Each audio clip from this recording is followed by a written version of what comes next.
because of the validation, relevance of the strategies, the message they have left for humanity. Nobody takes anything unquestioned. Even when we are in a restaurant to eat, we test the items that we before we eat. Unless it agrees, we will not go ahead with the items.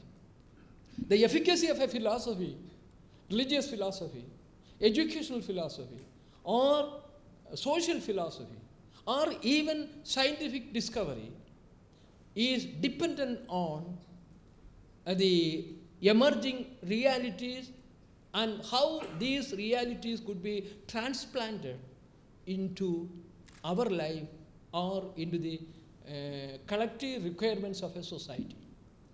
This is what happened.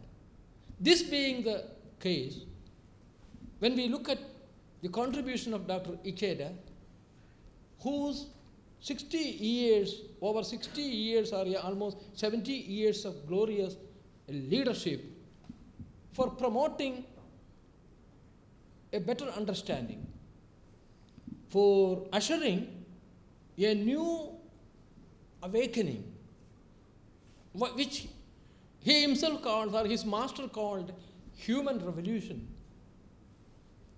Human revolution, which Dr. Ikeda talks about, is not what you call a social movement. It's exactly what Mahatma Gandhi talked about when he said Swaraj, or when he said about Satyagraha. It's an individual empowerment. It is an effort to make each one of us powerful, conscious of the reality. It's an effort to see that we have to become, each one of us has to become an agent of change, the change that you want. I'm sorry, we always say, we ask others to change. But do we say, I want to change or I should change? What are the very essential things of life is?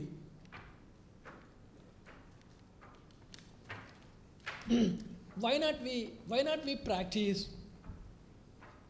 before we preach? That we don't do. So here, the human revolution that Dr. Ikeda talks about, passionately promotes so convincingly for the last many years, is to make people conscious of their enormous power. Are we conscious of what we are capable of? Many of us are not. Conducive atmosphere is to be created, generated. Education has to be tailored to that. Family situation has to promote it. Each one of us has to realize that each one of us is an agent of change.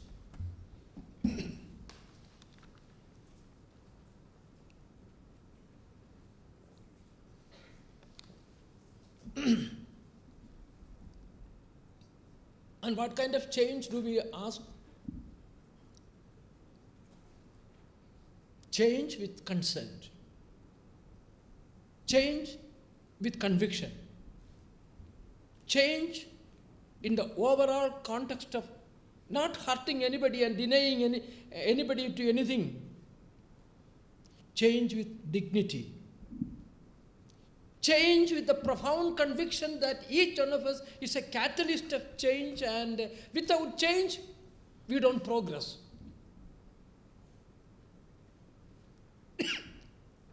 This is what Dr. Ikeda means by human revolution. This human revolution of Dr. Ikeda, and also the beloved country concept of Martin Luther King, and the Satyagraha or the Swaraj concept of Mahatma Gandhi, admirably coalesce, and there is confluence, and there is an admirable line of communication, because All the three are revolutionaries. Revolutionaries who are essentially humanists. The new humanism Dr. Ikeda is talking about is based on three very, very important aspects. Number one, respect for each other's heritage. Number two, respect for life. Number three, respect for opportunities. These opportunities which are meant here can arise only some social adjustment. Not again at the expense of somebody else. So friends, these three revolutionary teachers of modern times two have become part of our legacy, dead and gone, but continue to inspire. The other is at his 80th birthday, going strong, guiding people, inspiring people. The manner in which he has been employing dialogue as a powerful strategy to talk to leaders straight in their face and tell them, look here, you might be the President of the United States, or you might be the President or the Prime Minister of USSR, or maybe you may be the Prime Minister of England, but you have a primary duty to strengthen the moral fiber of humanity. What he called,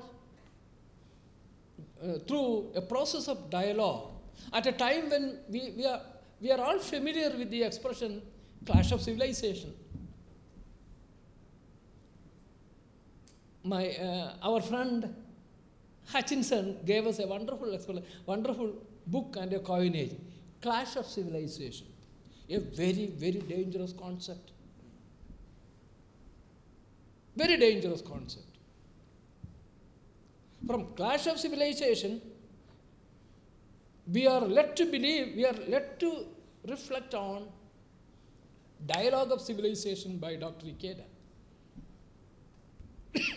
He looks for those common aspects that bind humanity, bring people together, encourage people to come together and look at the common heritage of culture, civilization, nations, people, rather than dividing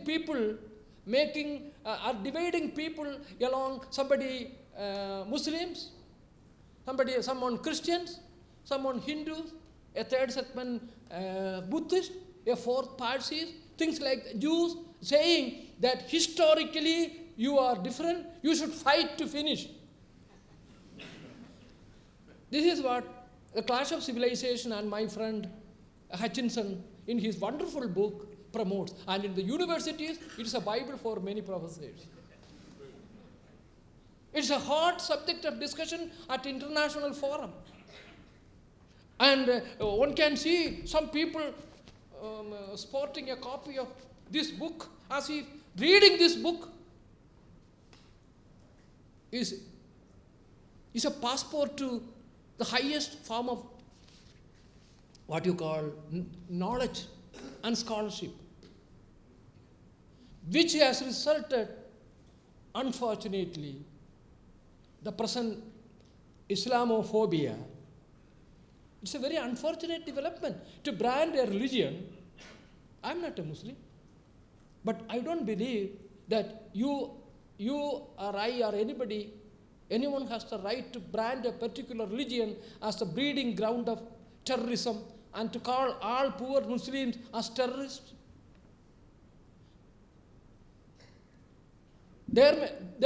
My argument is there are terrorists in all religions. There are fundamentalists in all religions. Dr. Ikeda rebelled against fundamentalism of those days and he reinterpreted Buddhist teachings very courageously. Martin Luther King rebelled against the manner in which Bible was misinterpreted, and under Christianity evil was being practiced, and he rebelled against that. Being a Hindu, Mahatma Gandhi said Hinduism has a lot of excrescences, evil. You have to get away with it. Get other way before you are finished. He was a rebel. And remember, Gandhi was killed by those very same Hindu forces Gandhi was trying to reform. Martin Luther King was also killed by the same forces. No society has ever tolerated any of their prophets. It's a tragedy. Big tragedy. So from this dangerous concept of dialogue, clash of civilizations, look here, Dr. Ikeda comes forward and said, no, it is not the clash of civilization. A clash of civilization that should be propagated. Let us propagate dialogue of civilization.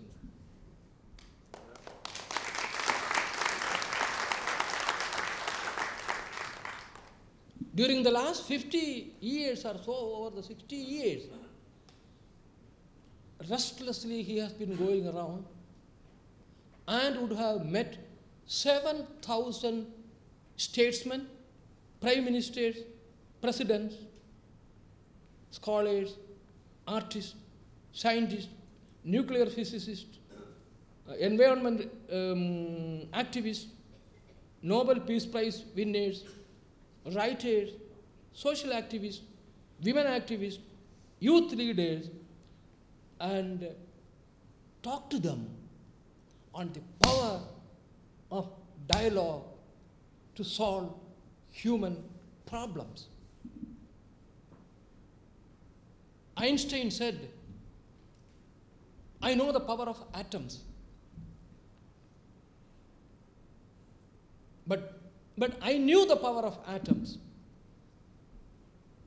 long ago. But now I realize there is something which is more powerful than atom. After a pause, he said, that's the power of human will and human soul. More powerful than atom, which Mahatma Gandhi had described long ago, Atma Shakti. The will, indomitable will of human being, the power of the soul, according to Einstein, is more powerful than your atom bombs or nuclear weapons. How does this power of the soul how can it be operationalized, visualized, put into action? Dr. Ikeda proves that the way to realize this is through fostering dialogue. If people talk to each other, leaders talk to each other. Someone asked me even yesterday at an international conference for which I am here currently at the conference. We are talking so much about the power of the Atma. What can you do with regard to the Arab-Israeli conflict? My answer was very simple, probably naive to that gentleman. Has humanity explored consciously the role dialogue can play in bringing the warring sides together? There is truth in what Israelites say. There is truth in what Palestinians also say. Why not somebody try to see the truth lying between these the two positions of truth? So probably the cool waters of dialogue, the positive aspect of dialogue, the humane side of dialogue can bring in even the most warring sides to a negotiated settlement. Friends, let me conclude by my presentation and leave the floor to you if there are questions. I don't know whether there is a question session. But then, the one final observation that I would like to make is about something which I consider very significant. Down from the cave age to the nuclear age today, humanity has seen a lot of bloody quarrel, bloody fights, and people killing each other, getting killed. Even now, when you and I are sitting in this hall, when I am talking to you and when I am listening to you, you and I do not know how many people would have been killed during this last 1 hour while we are in this hall.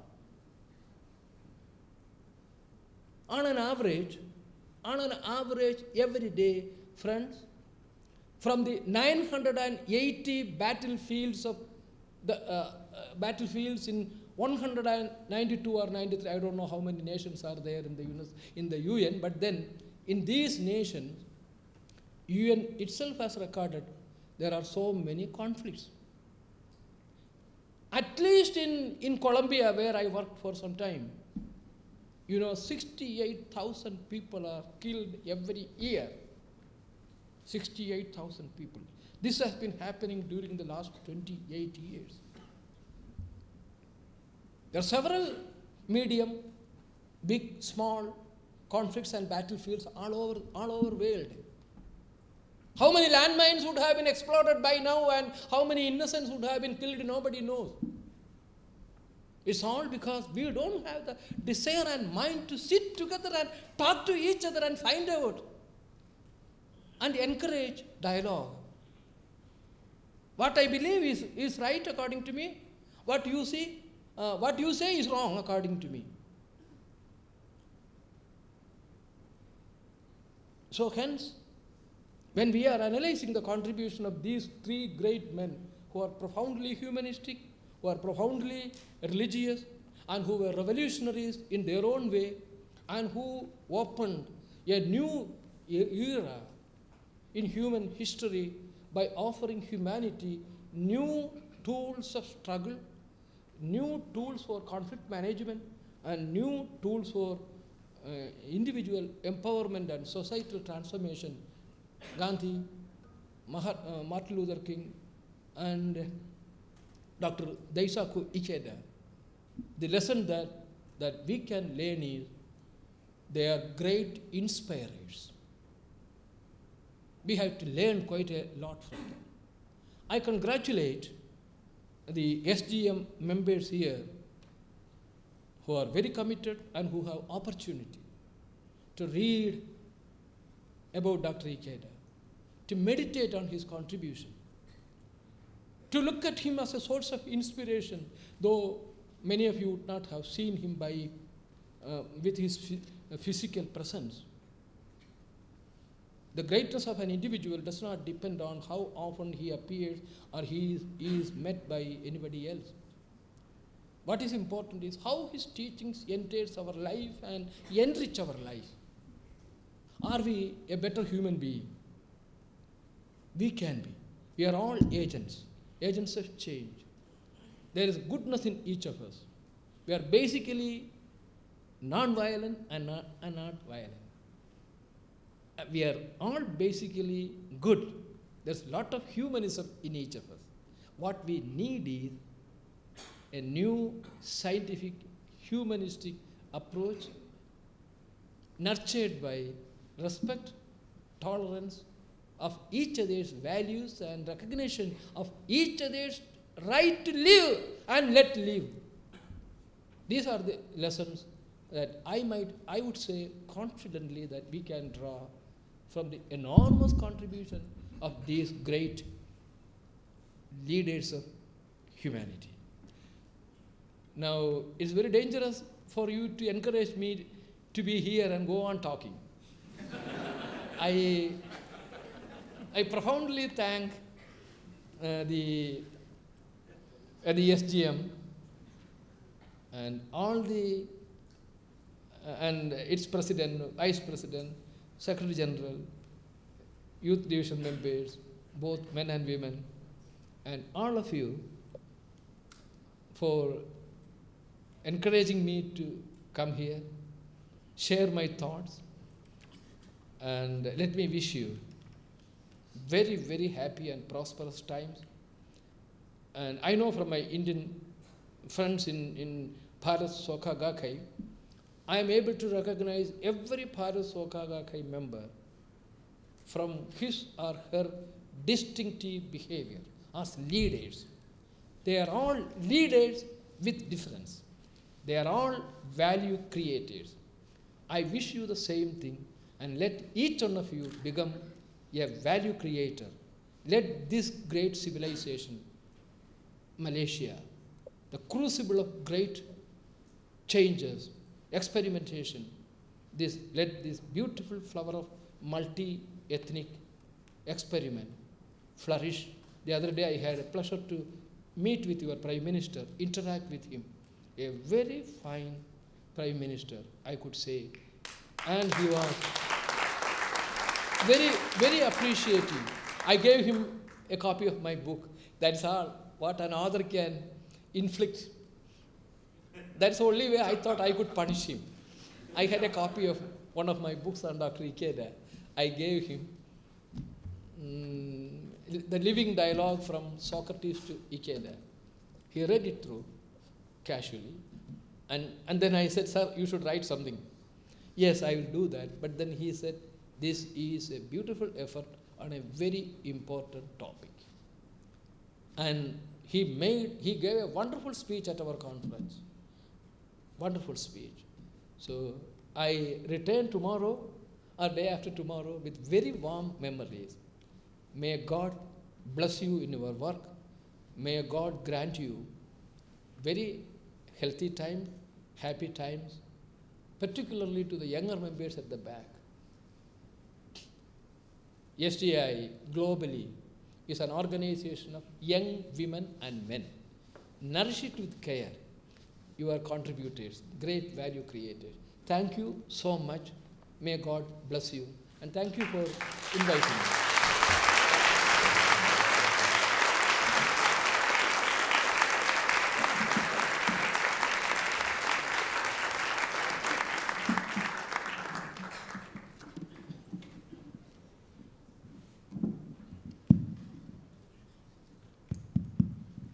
One of the great joys of chairmen are speakers who keep to their time. Professor started to speak at 8:05 and he finished at 9:05. I'm not quite sure how he timed it so well. In fact, before we came into the hall, I asked him whether he felt nervous when he was going to address an audience. He said, no, I don't feel nervous. But I confess that I always feel nervous whenever I go and address people. I wondered about this because I've never felt nervous when I had to stand up in court and address a judge. But I've noticed that most lawyers, however eloquent they are in court, they get very nervous when they're meeting the public. Why does this happen? Why does it happen? The answer, I think, lies in the fact that when a lawyer stands up and talks to a judge, he is so focused on his subject that he forgets about himself. Just think about that. You know, Professor, I venture to say, does not feel nervous because he is so focused on his subject that he has obliterated his own identity. He's got merged into the thing. It's one of the wonders of passion. So, question time. We have half an hour, in fact, until 9:30. Those of you who have any questions, I think you might need a mic. Come up to the front, say who you are, and then put the question. Thank you.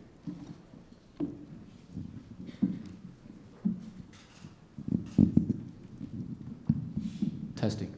Yes, I'm Han from Soka Gakkai, and I hired from Petaling Jaya. Now I'm absolutely mesmerized by the stint of humor that Dato Shankar demonstrate and the totally energetic and passion that Professor Radhakrishnan has also exuded. So I believe both gentlemen deserve another round of applause, yeah, ladies and gentlemen. Thank you. Professor Radha, I mean, in your such a busy schedule, I don't know if you are a moviegoer by any chance? Because there is currently a very, very popular box office from Hollywood called The Dark Knight. And the following question I'm going to pose to you is in regards to that. So I just want to find out from the floor, how many of you have watched The Dark Knight? It's an awesome movie, isn't it? Right, so now, Professor Radha, in a time when most people believe in the latest Hollywood box office, as I've just mentioned, The Dark Knight, there is a quote that is made popular by this district attorney called Harvey Dent. He said, either you die as a hero or live long enough to turn yourself into a villain. So my question is this: how can we as common citizens right now, especially in a very much of a leadership crisis that we are facing now in Malaysia after the March 8th general election, how can we as common citizens spread the notion of non-violence in a society that is so very much infested with a Gotham City touch, which is depicted in Batman? And that's my question. Thank you very much.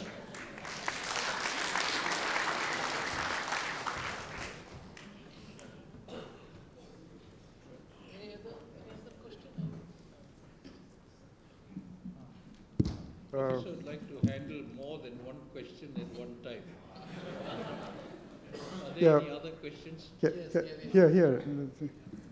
Professor Radha, I had the fortune of sharing 3 days with you.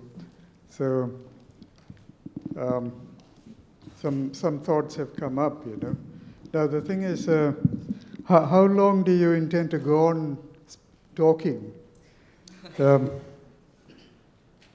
know, I've listened to numerous speakers like yourself over the last 40 years, and I've seen very little change during this period as far as human behavior is concerned. Now, I still believe, I've not given up hope, I still believe that change can come, but I don't think it's going to be brought about by Obama. The United States has got its entrenched problems, which I doubt Obama will be able to deal with. Now, this change, in my opinion, has got to be brought out by institutions like, what's this called? Soka Gakkai, is it? Yeah. I was surprised when I came in here. It's a beautiful hall. I mean, I thought you were on the first floor of some shop house along Jalan Bukit Bintang. I went that way. So, see, the point is, if these various organizations do not come together now and act cohesively over a sustained period of time, change cannot be brought out.